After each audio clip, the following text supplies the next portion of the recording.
How many times has this happened to you? You are there, the griffon vulture is soaring, or your subject is moving, or the landscape itself, and you try to follow it for a video and jolt. The movement is jerky. You still just can't cope. The pan is stiff, the tilt suddenly drops. The results are ruined shot. But what if the solution for professional movement weighed only 1.3 kilograms and could actually handle a telephoto setup? Today we are talking about the Leofoto BV15.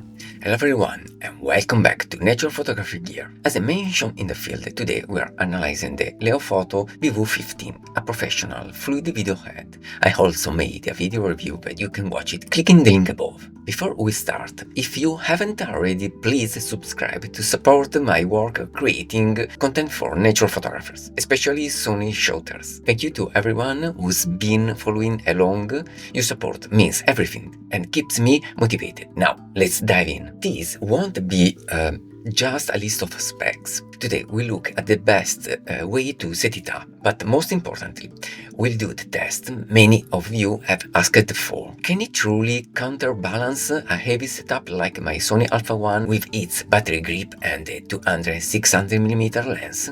The official specs say 3 kilograms of counterbalance, but as you'll see, the field tests tell a different story. It's for this exact kind of honest, thoroughly tested review that I invite you to subscribe to the channel, if you haven't already. But now let's get straight into it. Ready? Let's begin. Let's start with the fundamentals. Construction. High quality aluminum. It's solid, robust, and feel professional straight away. And yet its weight is its first major selling point. Only 1.3 kilograms. For wildlife photographers like us who walk for miles, that's gold. But the real question is, what can it hold? 10 kilo maximum load. You can mount almost anything on it. But, and this is the heart of the video, the spec we really care about is the counterbalance. That's the official figure. It means that it's designed to float a setup weighing from 0 to 3 kg. But what if I told you that in my test it manages much more? Stay with me. Of course, we have all the other features. The fluid system, smooth fluid dumping on both pan and axis, a huge range from plus 90 degrees down to minus 70 degrees. The handle is ergonomic and can be mounted on either side. The plate is an Arca Swiss compatible, fantastic, and it has a safety lock. Right, let's get back in the field and put it to the test.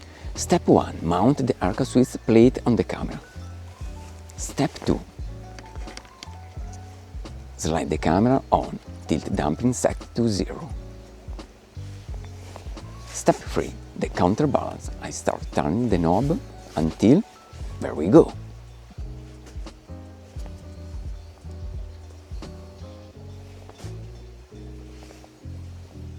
Look at that, it's float, it's balanced. This is the easy setup.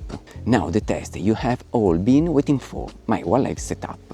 The Sony Alpha 1 with the battery grip, full small ridge cage and the 600mm G lens.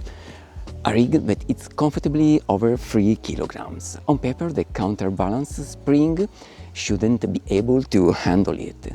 Step 1. The secret. The vital thing is to find the perfect center of gravity.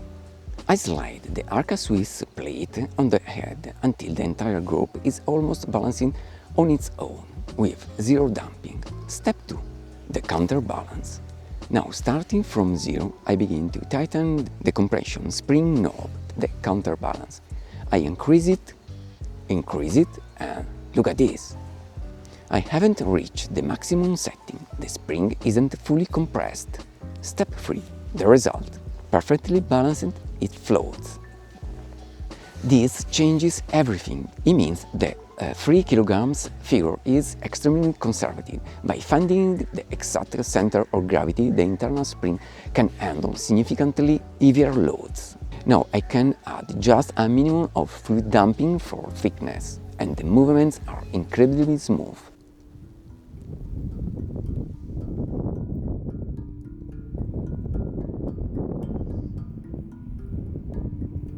So let's sum up. There is only one best method: perfect balancing on the plate.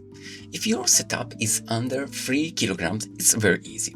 But the real news is that if you are over 3 kilograms, like my 200-600mm lens and the Alpha 1, the trick is to spend the extra 30 seconds finding the exact center of gravity on the slide. Once you do that, the BV15's springs does its job very well beyond the stated 3 kilograms. And another news is that it works even with the 400 to 800mm lens, just setting on better the tilt axis. This means you don't have to use the damping to fight the weight of the lens. You use it only for what it was designed for, to add fluidity and control the resistance to your movement. Of course, with the heavier 400 to 800mm lens, this doesn't work so well because you have to close all the way through the axis. So, which cameras and lenses is it perfect for? The ideal target under 3 kilograms. The Sony FX30 packs with these exact Tamron 70 to 70mm f2.8, the FX3, the Alpha 7S Mark III, the Alpha 7 IV with a cage and zoom lenses, for example, the 24 to 70mm GM2. The Pro Target tested and approved, the Sony Alpha 1, the Sony Alpha 7R Mark V with battery grip, cage and the Sony 200 to 600mm G lens. As you saw, it handles it perfectly for wildlife video. The Sony FX3, the Alpha 7S Mark III with a full rig and heavy lensings, for example the 70 to 200mm GM2 lens. So my final verdict on the Leofoto BV15? After this test, my opinion has changed. It is far more capable than its specs suggest. I 100% recommend it to the wildlife photographers, like me and like many of you who uses telephoto lenses like the 200 to 600mm. The fact that it can truly balance this setup whilst weighing only 1.3 kilograms is a game changer for those of us who hike a lot. I of course recommend it to the videographer with mirrorless setup under 3 kilograms, for whom this head is a no-brainer. Who don't I recommend it to?